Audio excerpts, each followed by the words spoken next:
আরে ভাই গাছ কাটছেন কেন? সিরিয়াল মতো যান সবাই কেন? কি আসছে কি ভাই? এতদিন কত সরকার এলো গেল, অথচ আদম ব্যাপারীদের কেউ কিছু করলো না। হ্যাঁ নাও।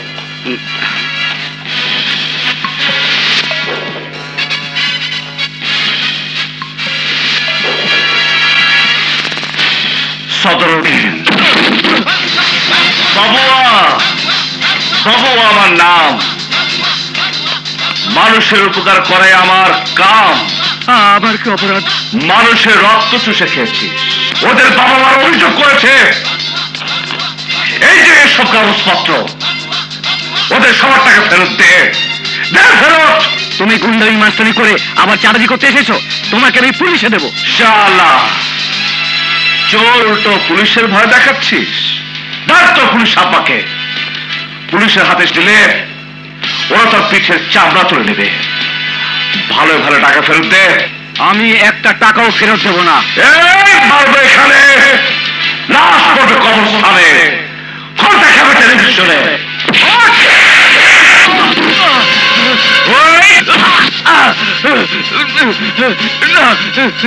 টাকা ফেরত দে। দিচ্ছি বাবা, দিচ্ছি।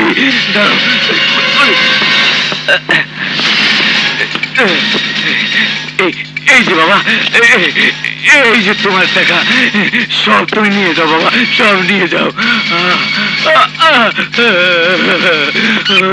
আপনার ছেলে যাদের কারণে বিদেশ যেতে পারে নাই, বাবুয়া ভাই তাদের কাছ থেকে টাকা আদায় করে দিছে। আল্লাহ বাবু এরা বাসায় রাখো। আসসালামু আলাইকুম।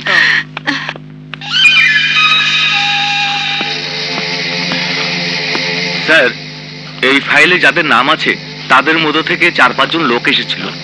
কি জন্য আসছিল? টাকা ফেরত দিতে, আর বারবার বড় স্যারের নাম ধরে তাকে খুঁজছিল। কেন? আমি বলতে পারবো না স্যার। শালা, তুই বলতে পারবি না কেন? কেন বল, তাহলে তোকে এখনই বলছি স্যার। এই ফাইলে লোকেরা মালয়েশিয়া যাওয়ার জন্য এয়ারপোর্টে গিয়ে ধরা পড়ে। পাসপোর্টে জাল ভিসা ছিল তাই। এই তাহলে ঘটনা, জাল ভিসার কারণে আমাদের বাবা খুন। ভাইয়া, শালাদের মেরে ফেলি, ওদের জ্যান্ত পুঁতে ফেলি? নো নো নো, দোষটা, অপরাধটা আমাদের বাবার। তারপরও আমাদের বাবাকে যারা খুন করেছে ওদেরকে আমরা ছাড়বো না। এই ফাইলের তালিকা থেকে একটা একটা করে ধরলে বেরিয়ে যাবে কে খুন করেছে আমাদের বাবাকে। অপারেশন ঝাকাস। এটা সেই জায়গা যেখানে আমাদের বাবাকে তোরা মেরেছিলি। বল তোদের নেতাকে। আমি জানি না। বলবি না, বলবি না, না বললে তোকে মেরে ফেলবো। বল।